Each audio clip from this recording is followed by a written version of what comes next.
Shalom semuanya, sudah siap mengikuti ibadah hari ini, amin. Sebelum kita mengikuti ibadah hari ini, mari kita sama-sama berdoa. Bapak, terima kasih Tuhan untuk kesempatan hari ini, kami masih bisa mendengarkan firman-Mu, bisa memuji nama-Mu Tuhan. Walaupun kami tidak bisa berkumpul bersama-sama, tapi kami masih diberi kesempatan untuk mengikuti ibadah online. Sebelum kami memulai ibadah kami Tuhan, kami ingin berdoa supaya Engkau saja yang melancarkan ibadah kami pada hari ini dari awal hingga akhirnya. Dalam nama Tuhan Yesus kami berdoa, amin. Ayo semuanya, saya mengajak kita sama-sama untuk memuji Tuhan. Mari kita sama-sama membawa hati kami lebih lagi masuk ke dalam hadirat-Mu Tuhan.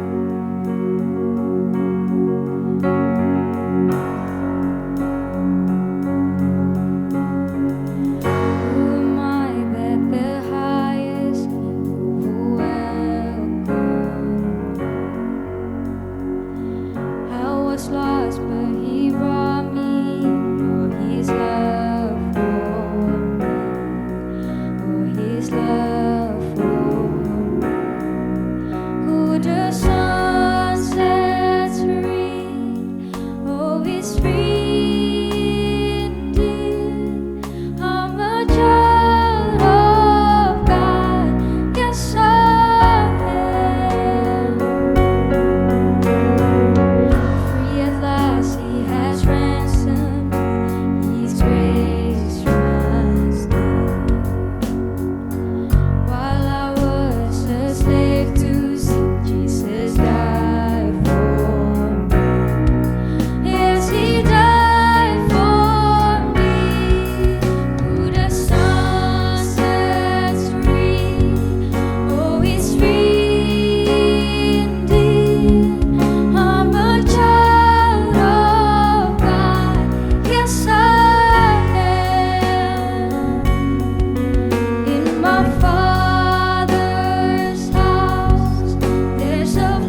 Tuhan untuk setiap penyertaan-Mu di hidup kami Tuhan. Kami ingin lebih lagi Tuhan menjadi hamba-Mu yang setia Tuhan. Kami ingin terus mengikut-Mu Engkau selama apapun itu Tuhan.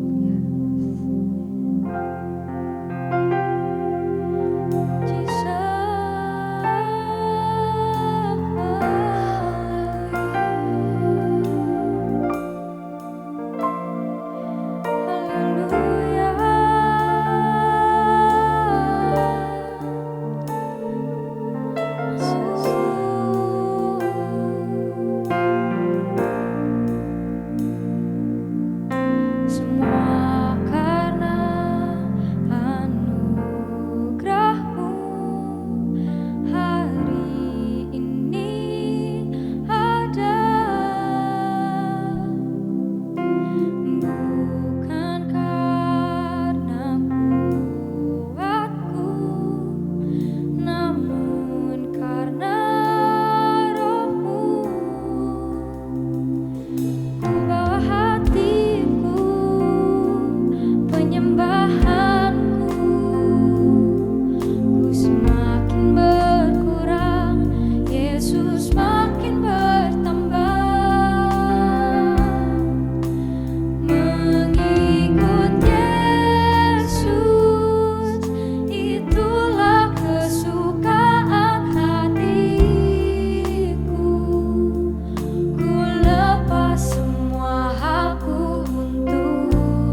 Shalom teman-teman, selamat datang kembali di online service hari ini. Aku senang banget bisa ketemu sama teman-teman dan terima kasih udah tetap setia untuk mengikuti ibadah setiap minggunya. Karena aku percaya Tuhan lagi mengajarkan kita tentang kesetiaan hari-hari ini teman-teman. Dan kenapa tentang kesetiaan? Karena di saat kita punya pilihan untuk tidak setia, contohnya hari Minggu enakan bangun siang atau nggak ikut ibadah atau bisa nonton TV atau ngapain aja sesuka hati kita, tapi buat kita yang masih memilih untuk mengikuti ibadah dengan setia, Tuhan sedang bawa kita level up. Amin. Amin. Dan hari ini sama-sama kita mau berdoa terlebih dahulu untuk mendengarkan firman Tuhan. Yuk kita berdoa sama-sama. Bapak terima kasih, hari ini kau sudah kumpulkan kami di tempat ini. Kau yang ajarkan kami Tuhan untuk duduk diam hari ini mendengarkan firman-Mu. Dan biar Tuhan setiap benih firman-Mu yang ditabur hari ini bukan tertabur sia-sia, tapi tertabur untuk bisa berakar kuat, bertumbuh dan berbuah yang lebat. Sehingga kami anak-anak muda-Mu bisa jadi berkat buat lingkungan kami. Dan kami berdoa Tuhan biar Roh Kudus yang berikan kami pengertian untuk kami bisa mengerti isi hati-Mu. Berkati hamba-Mu Tuhan, biar lewat lidah mulut bibir hamba ada perkataan-perkataan yang sederhana yang bisa memberkati anak-anak-Mu Tuhan di tempat ini. Terima kasih Tuhan, hanya dalam nama Tuhan Yesus kami berdoa dan mengucap syukur. Haleluya. Amin. Siapa yang di sini nggak tahu yang namanya sushi atau sashimi? Sushi dan sashimi itu adalah makanan khas Jepang yang terdiri dari olahan laut seperti ikan, gurita. Dan di antara semua dan banyak jenis sushi ada yang terbuat dari ikan salmon. Dan bahkan nggak cuma daging ikan salmon dimakan, tapi juga telurnya. Dan aku punya satu sepupu yang suka banget makan sushi. Jadi setiap kali dia diajak ke mall sama orang tuanya, dia pasti minta untuk makan di restoran sushi. Dan once aku pernah ikut mereka untuk jalan dan makan, dan ketika dia memilih sushi dengan topping ikan salmon dan juga yang ada telurnya, itu harganya wow, fantastis. Nah, lalu aku penasaran kenapa sih olahan dengan ikan salmon maupun dengan telurnya itu mahal banget. Dan mungkin ada yang teman-teman ada yang udah pernah dengar cerita ini bahwa setiap kali ikan salmon itu mau bertelur, dia pasti akan melawan arus air untuk mencari tempat yang nyaman bagi dia untuk bisa bertelur. Dimana diantara banyak ikan yang lain mungkin dia ya bertelur aja gitu. Dan ini yang membuat kualitasnya menjadi berbeda. Mungkin diantara kita ada yang pernah mendengar dan bahkan sering banget mendengar bahwa kita ini adalah anak-anaknya Allah yang Tuhan sudah pilih untuk bisa menjadi duta kerajaan Allah. Benar? Dan firman Tuhan bilang bahwa kita sebagai anak-anaknya Allah jangan menjadi serupa dengan dunia ini. Don't be a copycat of the world. Why? Kenapa kita harus berbeda dari orang-orang yang tidak mengenal Allah? Karena gini teman-teman, ini juga sebagai reminder buat setiap kita hari ini. Mengingatkan siapa identitas kita sesungguhnya, supaya kita tidak tertipu lagi akan kegelapan teman-teman. Remember this. Ketika Tuhan Yesus mati di atas kayu salib, memilih untuk menebus dosa setiap kita teman-teman. Karena dia begitu sayang sama kita, sama seperti Bapa mengasihi kita. Dia sudah bawa kita dari gelap menuju terangnya yang ajaib. Dia udah tebus kita, dia udah perbaharui diri kita, sehingga kita bisa memilih untuk mengatakan tidak kepada dosa. Tapi iblis tentu gak suka akan hal ini. Iblis selalu cari cara kita, untuk cari cara untuk bisa membohongi kita, menipu diri kita. Mengatakan bahwa kita gak bisa say no to sin. Kita masih hidup dalam manusia lama yang gak bisa lepas dari yang namanya godaan. Kita manusia lama yang gak bisa bebas dari yang namanya dosa teman-teman. Dan itu adalah suatu tipuan yang benar-benar membuat kita tidak bisa hidup merdeka seutuhnya di dalam Kristus. Hari ini aku mau ingatkan teman-teman bahwa setiap kita yang percaya itu bukan lagi manusia yang lama. Kita adalah manusia baru yang sudah Tuhan pilih, yang sudah Tuhan sucikan. Memang kita ini masih manusia hidup di dalam daging. kita masih ada, aku lebih suka bilangnya red button. Hal-hal yang membuat kita tuh tertrigger untuk bisa berdosa. Contohnya aku orang yang gak sabaran teman-teman. Aku paling gak bisa ditantangin, dan aku tuh gak bisa dianggap sepele sama orang lain. Itu membuat aku bisa kayak marah atau punya keinginan membuktikan diri, tapi lebih ke arah pengen balas dendam gitu sama orang yang mengatakan hal itu. Dan waktu itu aku sempat bertanya sama Tuhan, bahkan sampai sekarang sebenarnya masih diproses sih. Tapi once aku pernah tanya sama Tuhan, Tuhan kenapa sih kalau misalkan Engkau tahu aku seperti apa, Engkau tahu karakterku kayak gimana, dan Kau pasti tahu aku akan melakukan apa, tapi kenapa Engkau masih terus memposisikan diri aku pada kejadian demi kejadian yang membuat aku tertrigger untuk bisa marah, tertrigger untuk bisa revenge, tertrigger untuk bisa gak suka sama orang itu. Dan pada akhirnya aku menyadari bahwa Tuhan bukannya jahat dengan menaruh aku di posisi seperti itu, tapi Tuhan sedang melatih aku untuk memperbaharui diri aku menjadi pribadi yang lebih baik. Dia sengaja untuk melatih aku untuk tidak berespon sama lagi seperti yang kemarin-kemarin, karena dia sudah perbaharui aku. Dan ada kalanya teman-teman aku berasa bahwa harusnya aku bisa menahan amarah ini, harusnya aku bisa nahan kekesalan ini, tapi red button aku udah terlanjur kepencet, dan akhirnya aku jadi marah, dan akhirnya aku jadi nyakitin orang lain, dan akhirnya aku jadi berdosa. Dan di situ aku sedih, kenapa sih aku nggak bisa untuk say no to sin, say no untuk bisa marah-marah sama orang lain. Dan kadang aku sedih, kenapa sih ya aku kayak gitu. Dan dalam keterpurukan aku cuma terus mengingat bahwa aku ini produk yang gagal, aku ini orang yang pemarah, aku ini orang yang gak bisa diubah. Tapi ada satu lagu yang mengingatkan aku, dan aku terus nyanyikan ini ketika aku merasa terpuruk. Dia bilang gini, I am chosen, not forsaken, I am who you say I am, and I'm a child of God. Yes, I am. Bahwa setiap kita terpilih, setiap kita tidak tergoncangan. Kenapa? Karena yang harus kita fokuskan adalah apa yang Tuhan katakan untuk hidup kita. Kalau Dia sudah memilih setiap kita teman-teman, sudah mengakui kita sebagai anak-anaknya, dan Dia bahkan turut bekerja dalam proses perbaharuan diri kita, kenapa kita nggak mengakuinya? Kenapa kita malah terus memilih dan terus terpuruk? Roma 12 ayat 2 mengatakan seperti ini. Janganlah kamu menjadi serupa dengan dunia ini, tetapi berubahlah oleh pembaharuan budimu, sehingga kamu dapat membedakan manakah kehendak Allah, apa yang baik, yang berkenan kepada Allah, dan yang sempurna. Dan izinkan aku baca versi bahasa Inggrisnya teman-teman. Don't copy the behavior and customs of this world, but let God transform us into a new person by changing the way you think. Then you will learn to know God's will for you, which is good and pleasing and perfect.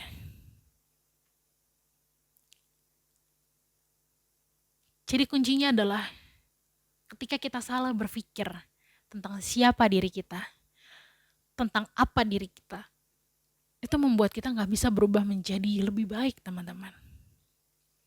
So maka dari itu Allah terus berusaha untuk mengubah pikiran kita, supaya pada akhirnya kita bisa mengerti apa yang jadi kehendak Allah dalam hidup kita. Bahkan di ayat yang sama di versi Amplified dikatakan seperti ini aku suka banget. Kenapa? Karena ada kata-kata progressively change by renew minds, di mana ada suatu perubahan yang progresif teman-teman. Teman-teman tahu arti kata progresif? Terus berubah, kelihatan perubahannya. Walaupun sedikit tetap berubah teman-teman, dan terus berubah. Sehingga kita sampai pada kematangan spiritualitas, mature spirituality. Dengan cara apa? Dengan cara pikiran yang terus diperbaharui. Gimana caranya pikiran kita terus diperbaharui?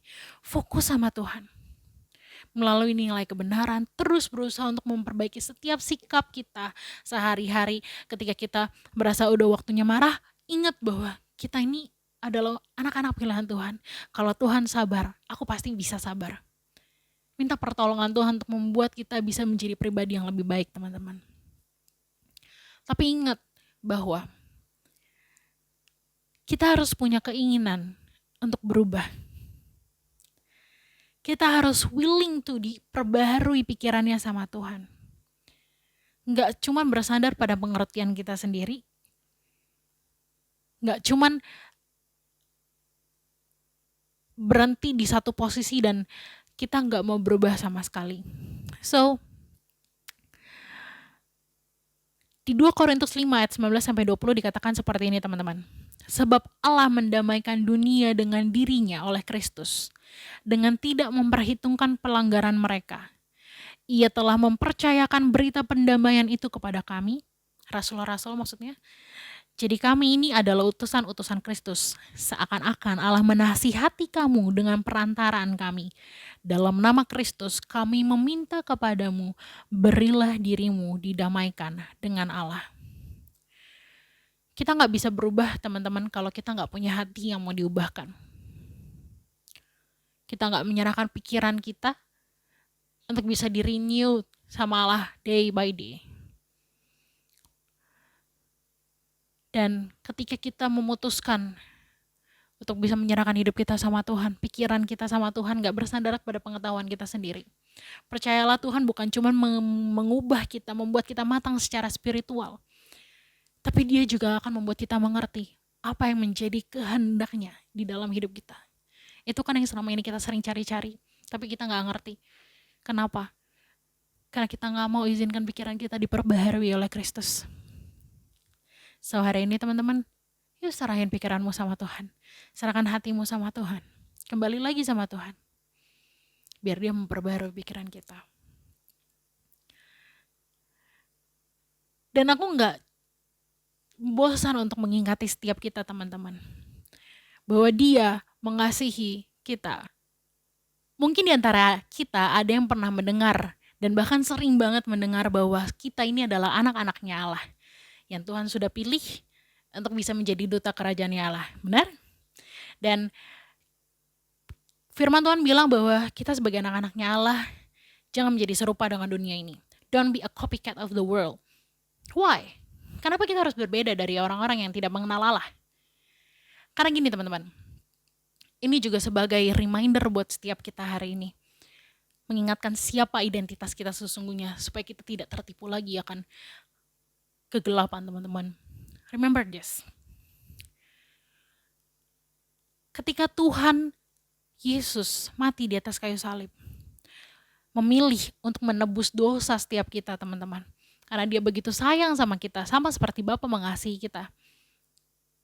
Dia sudah bawa kita dari gelap menuju terangnya yang ajaib. Dia udah tebus kita, Dia udah perbaharui diri kita, sehingga kita bisa memilih untuk mengatakan tidak kepada dosa. Tapi iblis tentu gak suka akan hal ini. Iblis selalu cari cara kita, cari cara untuk bisa membohongi kita, menipu diri kita, mengatakan bahwa kita gak bisa say no to sin. Kita masih hidup dalam manusia lama yang gak bisa lepas dari yang namanya godaan. Kita manusia lama yang gak bisa bebas dari yang namanya dosa, teman-teman. Dan itu adalah suatu tipuan yang benar-benar membuat kita tidak bisa hidup merdeka seutuhnya di dalam Kristus. Hari ini aku mau ingatkan teman-teman bahwa setiap kita yang percaya itu bukan lagi manusia yang lama. Kita adalah manusia baru yang sudah Tuhan pilih, yang sudah Tuhan sucikan. Memang kita ini masih manusia hidup di dalam daging. Kita masih ada, aku lebih suka bilangnya red button. Hal-hal yang membuat kita tuh tertrigger untuk bisa berdosa. Contohnya aku orang yang gak sabaran, teman-teman. Aku paling gak bisa ditantangin, dan aku tuh gak bisa dianggap sepele sama orang lain. Itu membuat aku bisa kayak marah atau punya keinginan membuktikan diri, tapi lebih ke arah pengen balas dendam gitu sama orang yang mengatakan hal itu. Dan waktu itu aku sempat bertanya sama Tuhan. Bahkan sampai sekarang sebenarnya masih diproses sih. Tapi once aku pernah tanya sama Tuhan, Tuhan kenapa sih kalau misalkan Engkau tahu aku seperti apa? Engkau tahu karakterku kayak gimana? Dan Kau pasti tahu aku akan melakukan apa. Tapi kenapa Engkau masih terus memposisikan diri aku pada kejadian demi kejadian yang membuat aku tertrigger untuk bisa marah, tertrigger untuk bisa revenge, tertrigger untuk bisa gak suka sama orang itu. Dan pada akhirnya aku menyadari bahwa Tuhan bukannya jahat dengan menaruh aku di posisi seperti itu, tapi Tuhan sedang melatih aku untuk memperbaharui diri aku menjadi pribadi yang lebih baik. Dia sengaja untuk melatih aku untuk tidak berespon sama lagi seperti yang kemarin-kemarin, karena dia sudah perbaharui aku. Dan ada kalanya teman-teman aku berasa bahwa harusnya aku bisa menahan amarah ini, harusnya aku bisa nahan kekesalan ini, tapi red button aku udah terlanjur kepencet. Dan akhirnya aku jadi marah, dan akhirnya aku jadi nyakitin orang lain, dan akhirnya aku jadi berdosa. Dan di situ aku sedih, kenapa sih aku nggak bisa untuk say no to sin, say no untuk bisa marah-marah sama orang lain. Dan kadang aku sedih, kenapa sih ya aku kayak gitu. Dan dalam keterpurukan aku cuma terus mengingat bahwa aku ini produk yang gagal, aku ini orang yang pemarah, aku ini orang yang gak bisa diubah. Tapi ada satu lagu yang mengingatkan aku, dan aku terus nyanyikan ini ketika aku merasa terpuruk.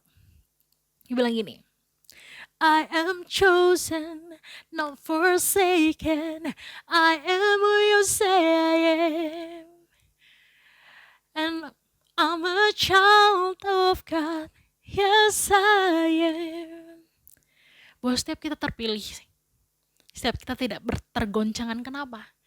Karena yang harus kita fokuskan adalah apa yang Tuhan katakan untuk hidup kita. Kalau Dia sudah memilih setiap kita teman-teman, sudah mengakui kita sebagai anak-anaknya, dan Dia bahkan turut bekerja dalam proses perbaharuan diri kita, kenapa kita nggak mengakuinya? Kenapa kita malah terus memilih dan terus terpuruk? Roma 12 ayat 2 mengatakan seperti ini. Janganlah kamu menjadi serupa dengan dunia ini, tetapi berubahlah oleh pembaharuan budimu, sehingga kamu dapat membedakan manakah kehendak Allah, apa yang baik, yang berkenan kepada Allah, dan yang sempurna. Dan izinkan aku baca versi bahasa Inggrisnya teman-teman. Don't copy the behavior and customs of this world, but let God transform us into a new person by changing the way you think. Then you will learn to know God's will for you, which is good and pleasing and perfect.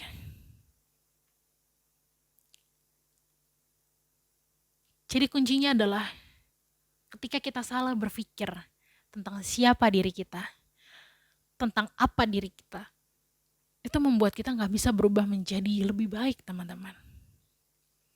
So maka dari itu Allah terus berusaha untuk mengubah pikiran kita, supaya pada akhirnya kita bisa mengerti apa yang jadi kehendak Allah dalam hidup kita. Bahkan di ayat yang sama di versi Amplified dikatakan seperti ini aku suka banget. Kenapa? Karena ada kata-kata progressively change by renew minds, di mana ada suatu perubahan yang progresif teman-teman. Teman-teman tahu arti kata progresif? Terus berubah, kelihatan perubahannya. Walaupun sedikit tetap berubah teman-teman, dan terus berubah. Sehingga kita sampai pada kematangan spiritualitas, mature spirituality. Dengan cara apa? Dengan cara pikiran yang terus diperbaharui. Gimana caranya pikiran kita terus diperbaharui? Fokus sama Tuhan. Melalui nilai kebenaran, terus berusaha untuk memperbaiki setiap sikap kita sehari-hari. Ketika kita merasa udah waktunya marah, ingat bahwa kita ini adalah anak-anak pilihan Tuhan. Kalau Tuhan sabar, aku pasti bisa sabar. Minta pertolongan Tuhan untuk membuat kita bisa menjadi pribadi yang lebih baik, teman-teman. Tapi ingat bahwa kita harus punya keinginan untuk berubah. Kita harus willing to diperbaharui pikirannya sama Tuhan. Nggak cuma bersandar pada pengertian kita sendiri, nggak cuman berhenti di satu posisi dan kita nggak mau berubah sama sekali. So, di 2 Korintus 5 ayat 19-20 dikatakan seperti ini, teman-teman. Sebab Allah mendamaikan dunia dengan dirinya oleh Kristus, dengan tidak memperhitungkan pelanggaran mereka. Ia telah mempercayakan berita pendamaian itu kepada kami, rasul-rasul maksudnya. Jadi kami ini adalah utusan-utusan Kristus. Seakan-akan Allah menasihati kamu dengan perantaraan kami. Dalam nama Kristus kami meminta kepadamu, berilah dirimu didamaikan dengan Allah. Kita gak bisa berubah, teman-teman, kalau kita gak punya hati yang mau diubahkan. Kita gak menyerahkan pikiran kita untuk bisa di-renew sama Allah day by day. Dan ketika kita memutuskan untuk bisa menyerahkan hidup kita sama Tuhan, pikiran kita sama Tuhan, gak bersandar pada pengetahuan kita sendiri. Percayalah, Tuhan bukan cuma mengubah kita, membuat kita matang secara spiritual, tapi Dia juga akan membuat kita mengerti apa yang menjadi kehendaknya di dalam hidup kita. Itu kan yang selama ini kita sering cari-cari, tapi kita gak ngerti. Kenapa? Karena kita gak mau izinkan pikiran kita diperbaharui oleh Kristus. So hari ini teman-teman, yuk serahin pikiranmu sama Tuhan. Serahkan hatimu sama Tuhan. Kembali lagi sama Tuhan. Biar Dia memperbaharui pikiran kita. Dan aku gak bosan untuk mengingati setiap kita, teman-teman, bahwa Dia mengasihi kita. Dan pada akhirnya aku mau bacain satu ayat yang semoga bisa jadi kekuatan buat kita semua. Di Roma 15 ayat 13, tapi aku baca versi Amplified-nya, teman-teman bisa baca versi bahasa Indonesianya di rumah masing-masing.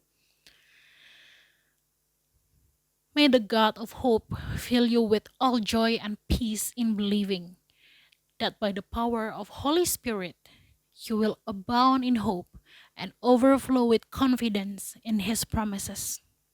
Teman-teman, janjinya itu gak pernah mengecewakan.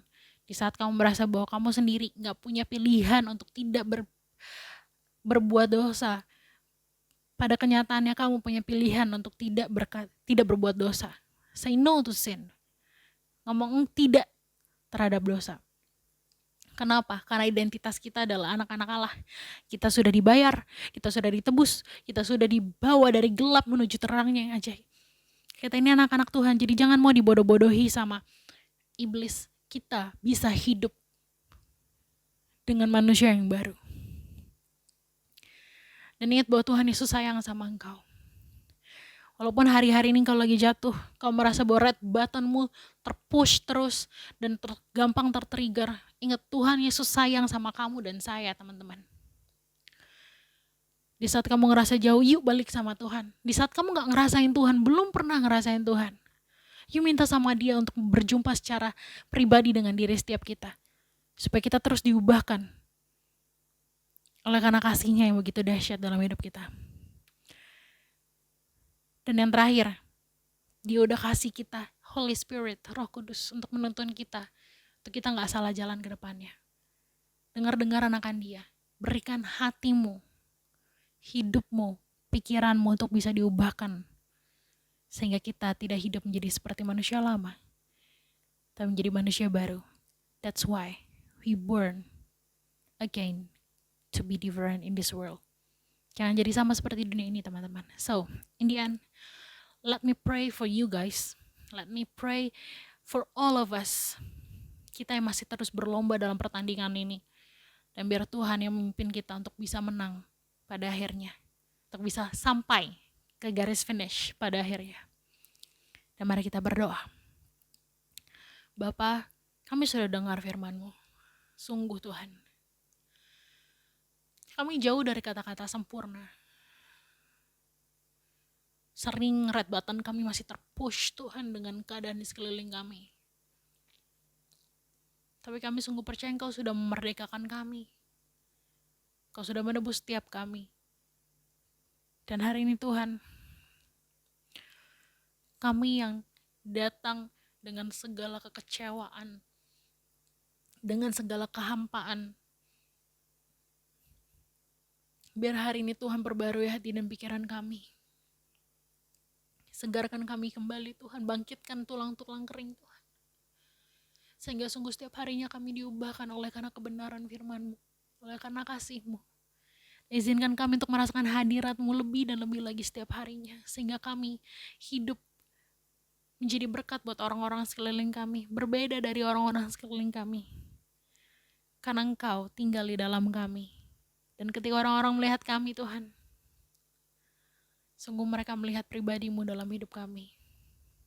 Dan hari ini aku berdoa buat teman-teman yang hari ini Tuhan ikut ibadah pada pagi dan siang hari ini. Sungguh Tuhan, dimanapun kami berada Tuhan, jangan biarkan Tuhan Roh-Mu lepas dari setiap kami Tuhan. Jangan biarkan Roh-Mu lalu dari setiap kami. Tapi biar Roh-Mu yang memimpin kami jadi anak-anak muda yang memberkati orang-orang lain Tuhan. Dan kami menyerahkan hari-hari kami ke depan ke dalam tangan-Mu. Kami percaya bahwa Engkaulah Allah yang menuntun kami. Engkaulah Allah yang berperang berjalan di depan kami. Terima kasih Tuhan Yesus. Kami yang sudah mendengarkan, sama-sama berkata, amin.